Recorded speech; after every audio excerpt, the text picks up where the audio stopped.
Welcome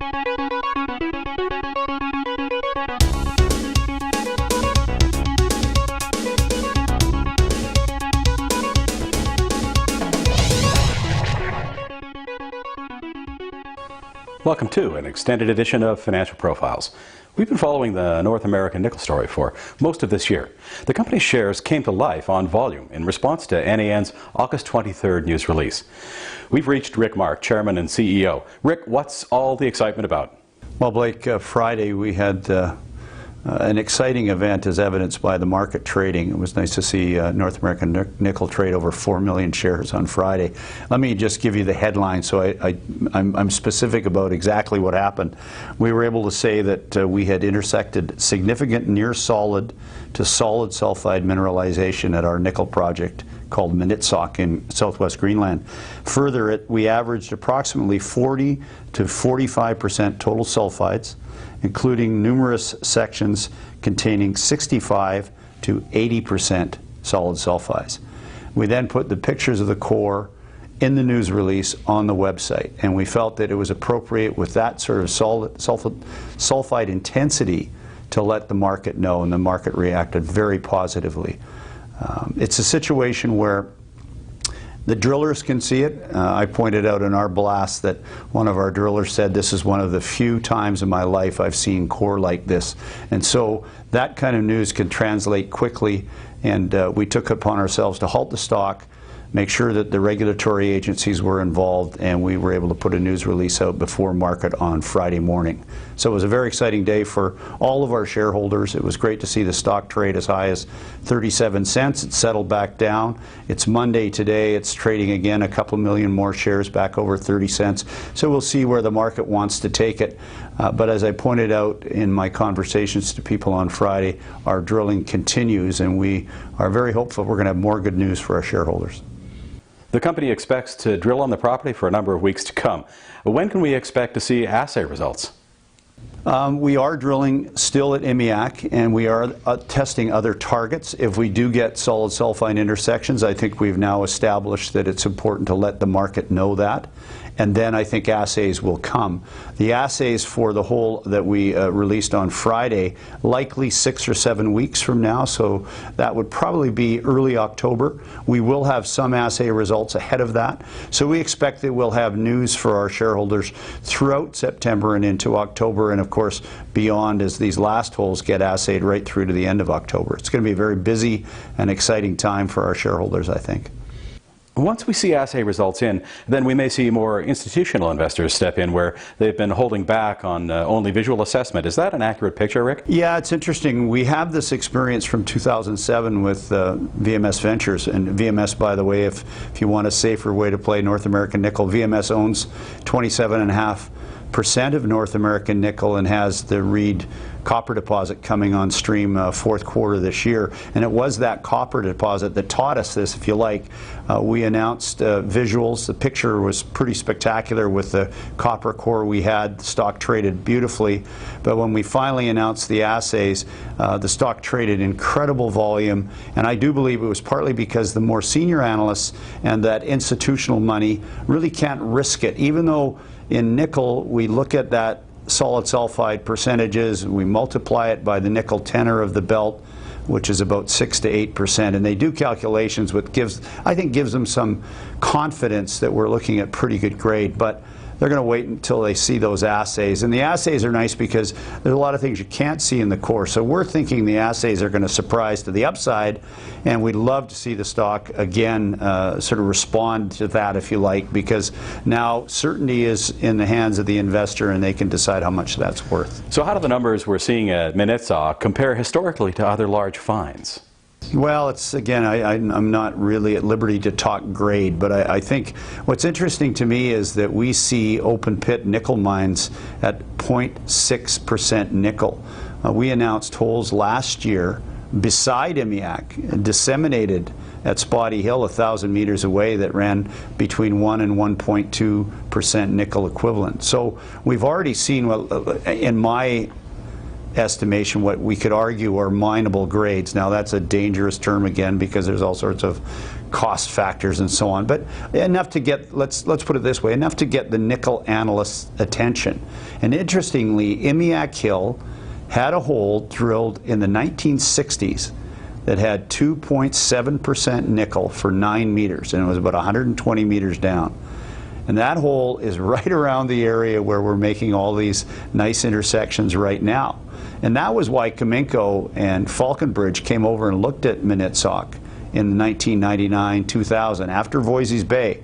But our big advantage has been that we are using today's technology, particularly helicopter airborne EM technology, to look for anomalies to help us get on the ground and guide our thinking and drilling. So really, in a way, it's interesting. That hole is 50 years old, and here we are with new technology.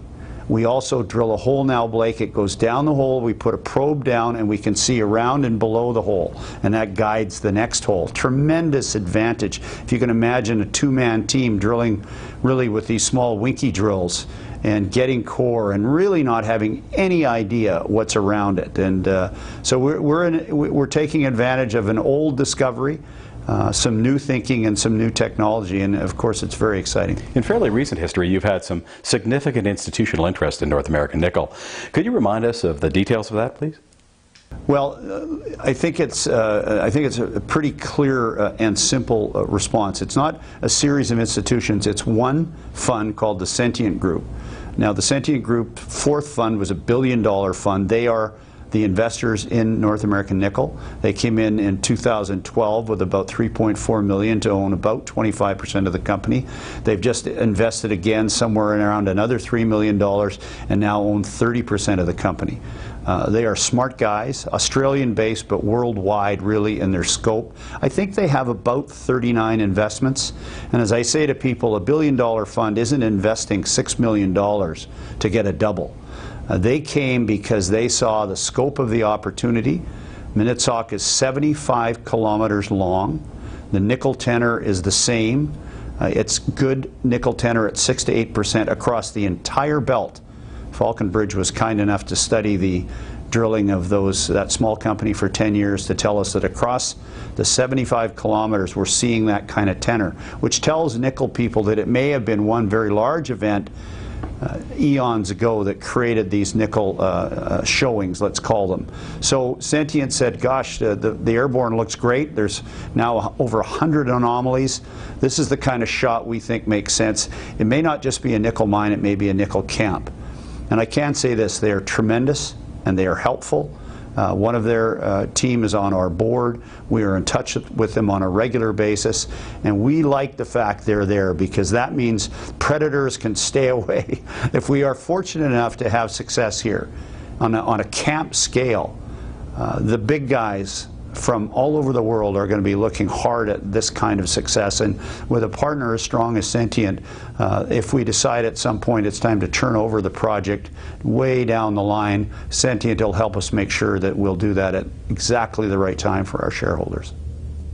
Rick, have the current results changed your work plans going forward?